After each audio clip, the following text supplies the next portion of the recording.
C'est une bonne et vaste question. Et puis probablement que vous poseriez la question à 10 anarchistes, puis il n'y aurait pas 10 réponses différentes, mais 10 façons légèrement différentes d'interpréter les faits.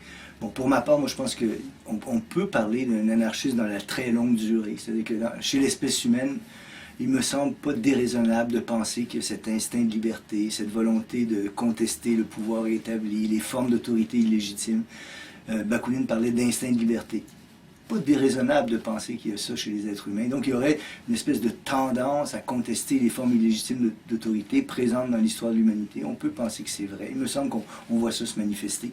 Maintenant, l'anarchisme que j'appellerais historique, le moment où il apparaît vraiment, c'est au 19e siècle. Et c'est pas un hasard parce que l'anarchisme apparaît au moment où le capitalisme se répand, la révolution industrielle a lieu, et là les groupes ouvriers s'organisent de toutes sortes de manières, et là apparaissent une floraison d'options politiques qu'on connaît, socialisme, communisme, marxisme, etc.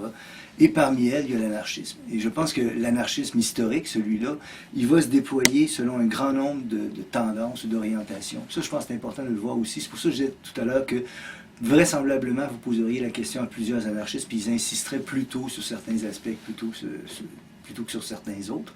Alors, il y a un anarchiste, par exemple, individualiste qui apparaît au 19e siècle, qui est particulier, qui est distinct de toutes les autres formes d'anarchisme qui sont plutôt socialisantes ou collectivisantes. Celles-là même se présentent sous différentes formes, parce qu'ils envisagent, ils se posent toute la question de savoir comment on organisera une société juste, égalitaire, libre, sans État. Alors là, pour eux, la question devient comment organiser ce type de société-là, comment organiser la production. Un grand nombre d'options sont déployées. Maintenant, moi, je n'ai jamais caché que ma préférence va à une de ces tendances qui s'est développée historiquement, qu'on appelle l'anarcho-syndicalisme. Alors, disons, pour faire une histoire un peu courte, là, après un épisode qu'on appelle parfois la propagande par le fait, au 19e siècle, dans plusieurs pays, les anarchistes, les groupes anarchistes vont prendre la décision de pénétrer le mouvement syndical. C'est important de comprendre pour eux que c'est un débat crucial à avoir. Jusqu'où c'est légitime de pénétrer dans le mouvement syndical, jusqu'où, en reconnaissant à un patron le droit de nous donner un salaire, par exemple, on n'est pas en train de reconnaître le pouvoir du patron puis de le légitimer.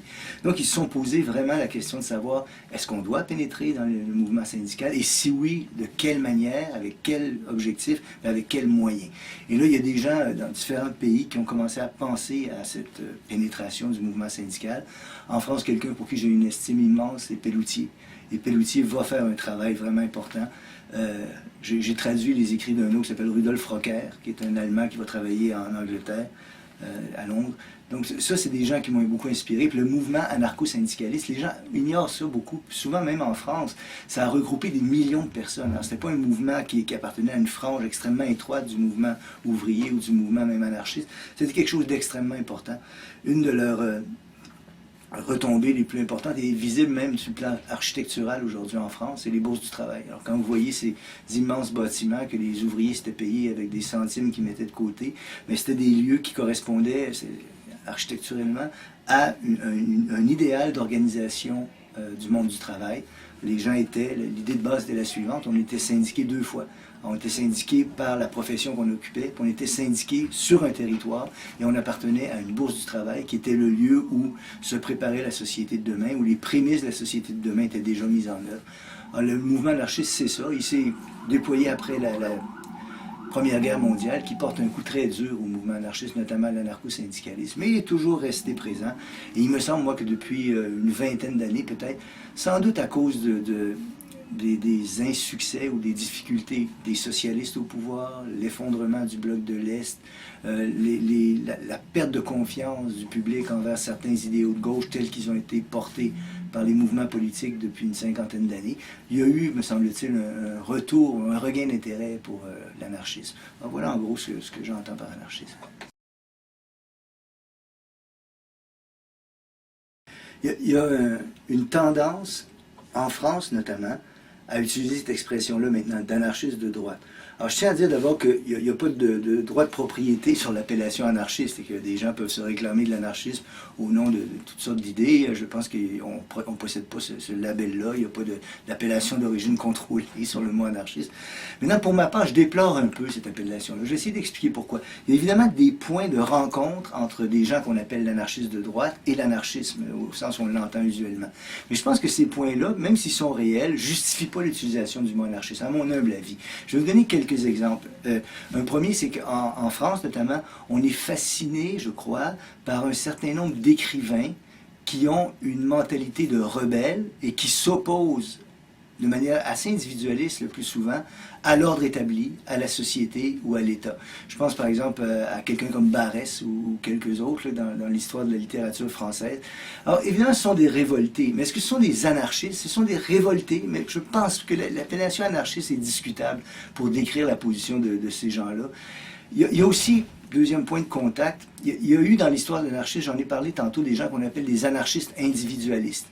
Et là, on trouve aussi une certaine rencontre possible entre ces gens-là et la perspective de révolte un peu littéraire, je dirais, des auteurs que j'ai cités tantôt. Mais le point de rencontre n'est pas très très fort, parce que cette révolte-là, souvent, elle n'est pas politique, elle est juste individualiste, elle est personnelle, elle se vit sur un plan beaucoup plus moral et esthétique, j'oserais dire, peut-être éthique aussi, que typiquement sur un plan social et politique. Donc, il y a des points de contact qui sont indéniables, mais je pense que c'est confusionnel que d'utiliser pour moi le mot d'anarchisme pour décrire ces gens-là. Il y a un troisième point de contact, si vous me permettez, entre l'anarchisme et l'anarchisme de droite, possiblement, c'est que il ne faut pas nier qu'au 19e siècle et au début du 20e siècle, notamment aux États-Unis, il y a eu des anarchistes qui, lorsqu'on leur posait la question de savoir comment s'organiserait la société à laquelle ils aspiraient, tendaient vers une économie de marché. Il y a des anarchistes de tendance individualiste ou autre qui ont fini par penser que le modèle de l'économie de marché était quelque chose de souhaitable. Mais maintenant, ces gens-là, et on parle aujourd'hui, croyez-le ou non, d'anarcho-capitalistes aux États-Unis. Dans la littérature américaine, on parle d'anarcho-capitalistes. Vous voyez comment ça peut être confusionnel? Ben, c'est un oxymoron manifeste, anarcho-capitalisme.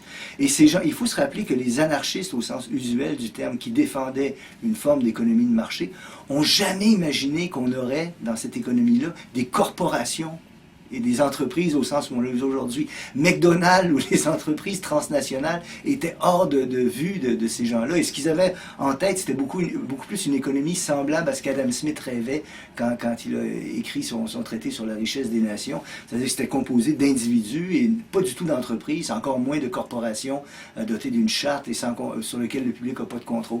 Donc il y a bien des points de contact, encore une fois, mais ils sont ténus.